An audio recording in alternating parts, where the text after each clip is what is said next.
Hello, hello mga kaibiyang. Magandang panahon ngayon. Nagpa-harvest ako ngayon ng ano, yung tanglad. O yan, kinuha na. Maganda kasi ang panahon, hindi siya maputik. Tsaka ano na, mga makakapal na siya, malulusog. Ayan, yun talaga yung taga-harvest namin. Ganyan lang yung pagbuwal niya, binubuwal lang. Tapos sila na ang maghimay. Hinahakot yan doon sa bahay nila. Doon na sila maghimay. Diyan siya nag-una sa isang area na yan, yung marami. Ayan. Hindi nga yan, ano, na sakop lahat. May mga palkak, ano, may mga hindi siya na kami ng binhi nun. At saka, ano, yung nangamatay din nung tag-init. Paus-paus man ko eh. Dahil nga sa panahon, init, tapos biglang ulan. Ayan. Unang araw niya yan, nung nanguha siya dyan. Ayan, dumating nga yung asawa niya, oh. Tiningnan yung duhat namin. Ayan, kaya lang sabi ko, ang iba na nga, ano na, lugnas na yan, no, na nasa lupa na. Kasi nga hindi agad na pa-harvest niya dahil nga palaging ulan. Tapos iba pala yung duhat pag yung naabutan ng ulan. Parang nagbibiyak-biyak. Tsaka ano na din, overripe na din. Kaya sabi niya pitasin daw para madala niya.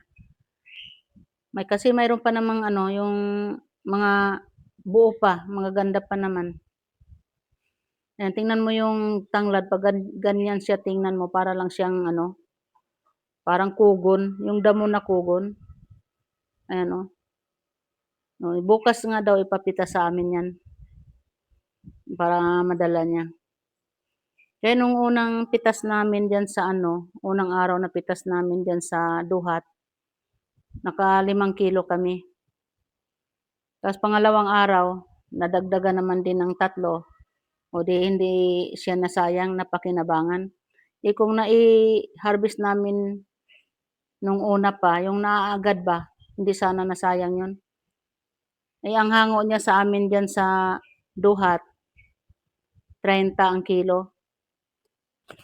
Yan, ganyan lang yung mag-harvest sa tanglad, parang binubuwal lang, yung sinusud-sud ba ng pala, yung puno. Hindi yan pwedeng ang malalaki lang kunin mo, iwanan yung maliit, hindi pwede, mahirapan sila. Tsaka ano, ang hirap din kasi i-harvest ng tanglad. Yung dahon niya, magalas, nakakasugat pag yung di ka na, yung masasaliwa mo po siya pag hawak. Kaya siya na nakamanggas. Tunggay na yan, ang kapal nga ng damo, oh. Hindi ko nga muna yan pinag-grass cutter ng asawa ko kasi mayroon diyang gulay na tumubo. Yung talilong, kung kilala ninyo yung talilong, masarap yun. Para siyang alubati kung gisahin. Masarap yan. Ang ginagawa ko kasi niyan, ginigisa ko lang, tas lalagyan ko lang sardinas. Ayan, okay na. Minsan naman, hinahalo ko sa sinigang. Hindi naman siya alagain din. Kagaya niyan, madali lang siyang tumubo. Kung saan siya tumubo, kung saan mo maitapon yung katawan niya. Ayan, nagbitbit nga ng duhat yung asawa. Asawa niya yan eh. Nung nag-harvest na yan, mag-asawa yan. Yan, nagbitbit siya ng duhat kasi, tinikman niya ba? Matamis daw yung duhat namin. Kasi yung ibang duhat na niya, maasim. Medyo yung maasim na mapakla-pakla. Ganyan kasi yan siya pag yung may anuhin yan sila, yung ipadala sa'yo na ipahango. Tinitikman talaga yan. Kahit yung santol, yung pomelo, tinitikman din nila. Siyempre, yung tanglad, hindi natikman yan. Tinitingnan lang yan sa puno kung makapal na yung puno, tas mga malalaki na ang ano ba 'yan, tawag nun, lusok. Kung sa atin sa Bisaya pa, lusok. Mm. 'Yan, tatangay din yung asawa niya, masipag nung mga mag-asawa na 'yan. Oo, nagtutulungan talaga 'yan sila. 'Yan din dito sa mga kapitbahay namin, sila ang mga humahango. Ta's yung babae ang taga-biyahe. Oo, 'yan tumulong din paghakot, oh. Aalis siya ng umaga, mga 10:00. 'Pag mga 3:00, 4:00 niyan andiyan na, nakauwi na. Tama lang 'yan siyang naghahatid kasi yung mga hinango niya dito kumbaga mga order na sa kanya. Kaya doon bagsak na lang. Mm. 'Yan, diyan lang 'yan kasi yung bahay nila sa tapat namin, kaya madali lang. Nakaano na 'yan sila, eh, yung 'yan unang araw niyan tapos nakapangalawang araw diyan sa area pa din 'yan. Mm. Ang ano nga, mayro'n pa nga ngayon na, nakatatlong kuha na sila, mayro'n pang naiwan, ang dami pa. Pero yung mga maninipis na puno, iniiwanan niya 'yan kasi 'yun na yung pangbinhi namin. Yung mga pinaglukatan niya, yung inalisan niya ng puno, diyan namin itatanim 'yan, ibabalik lang din namin pagtanim. Yung ano, siyempre yung ano na, yung biyak-biyakin mo na 'yan, isa-isa or dalawa, mm. Ayan, mga ano nga 'yun, yung ayun nandoon na siya sa dulo. Tiningnan din yung malunggay, yung sa gilid na 'yan, baka madala din niya 'yan. Yung malunggay kasi kung ngayong araw siya babiyahe, ngayong araw din niyang pitasin, hindi puwede yung hapon mo pitasin tapos kinabukasan pa ang biyahe kasi nanlalagas na 'yan. Kahit yung santol, ayaw niya magbiyahe ng ano, pitas ngayong hapon, bukas pa ayaw niya na 'yon. Yung gusto niya yung pitas ngayong umaga, ngayon din niya ibiyahe 'yan kasi makita kasi ng buyer 'yan yung sariwa. Lalo na yung santol alam nila yung ano, yung sariwa at saka hindi. Kasi yun sa balat dun parang lumalambot ba yung balat 'pag luma na. 'Pag yung isang araw na siyang ano, napitas, marami-rami pa 'yan diyan na kuhanin niya. Kasi makakapal nga yung damo. Oh, ay naku, nalilito na naman ako. Ayan na, naghakot na siya. 'Yan, tinulungan na niya yung asawa niya. Kasi yun yung ano yun, unang kuha nila 'yan, tapos kinabukasan nakapangalawang kuha sila. Nakaano na sila, nakailang kilo na. Diyan lang naman kasi yung bahay nila sa tapat namin, yung ayun, oh, yung bahay na yun, yan sa dulo na yan, tatawid lang yan, sa sapa. Eh, wala naman tubig ngayon ang sapa. Kaya malinis yan tingnan yung ilalim ng mga tanglad kasi naanuhan na yan, nadamuhan na ng asawa ko yan. Tapos nung pag-ulan, nilagyan agad ng pel per tata aba nilagyan agad ng fertilizer kasi para nga bumulas, ayun, nakabulas, o 2 weeks lang, ayan na-harvest na. Diyan lang yung bahay nila, oh, ayan, yung nakikita niyo na 'yan. Mm. Ayan, oh, konti na lang natira, oh, kung tingnan mo sa malayo, ano na siya kumbaga makita mong payhag na. Ayan, dito na naman kami sa ano, kabilang area ito.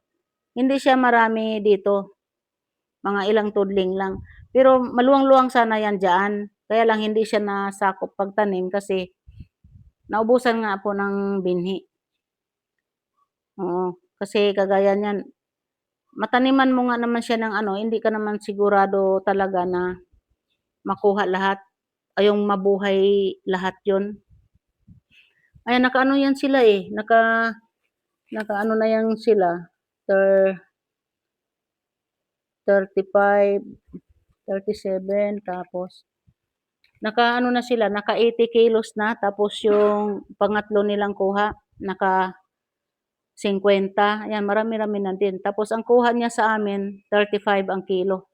O 'di ba may pera din sa pagpa-farm, basta masipag lang. Oo. Ayan naman kasi ang tanglad hindi talaga yan alagain, wala ka diyang ano insecticide na ilalagay.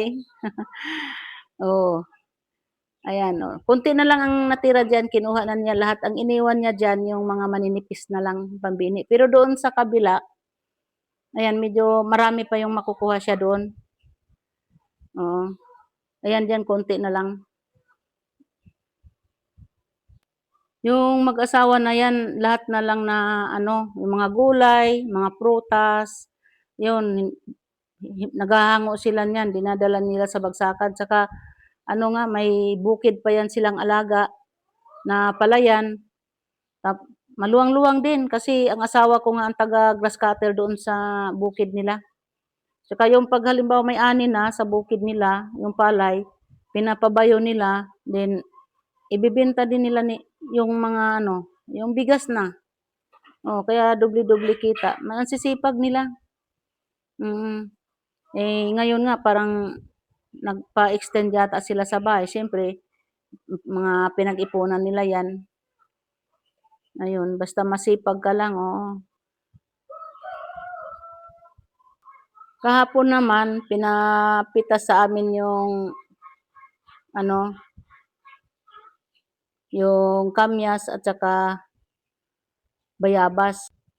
Hindi pa nila pinadala sa amin yung faktura nung ano, yung tatlo nilang kuha na tanglad at saka yung kamyas saka bayabas. Saka yung huling kuha namin na ano, duhat, wala pa sa amin ang faktura. Kasi para minsan kasi inaano nila yon yung binubuo-buo ba, halimbawa kumuha sila ngayon tapos bukas, parang pagsabay-sabayin ba. Mm. Kaya yun, makaano naman din, makabili-bili ng bigas, makabili ng ulam, oo. Kaya dito sa bukid mayroon din pera basta magsipag lang. Kung kahit lang ano yung ano mo diyan, tanim. Yung ano, yung malunggay hindi pa kinuha kasi medyo alanganin daw, mga siguro sunod araw. Ayun yung sa dulo na yan, oh, kita niyo, marami-rami pa doon. Andito ayan na lang yung natira, ilang puno na lang, kita niyo mga maninipis na lang, yung pambinhi na lang namin yan, mm. Yung sa kabila ano, balikanan pa nila yun, marami pa doon. Nakita niyo yung parang punong prutas na yun, oh, yung sa gilid? Kalamansi 'yan at saka yung avocado, talagang namatay na siya, hindi na siya naka-recover. Dami naming prutas namatay, may lansones, namatay din. Yung kalamansi siguro mga 3 puno ang nawala diyan, namatay. Kasi nga sabagay ayan, oh, avocado patay din 'yan. Sabagay kasi mga ano na din 'yan, mga matanda na ba, matagal na naming tanim, siguro mayroon ng mga 12 years.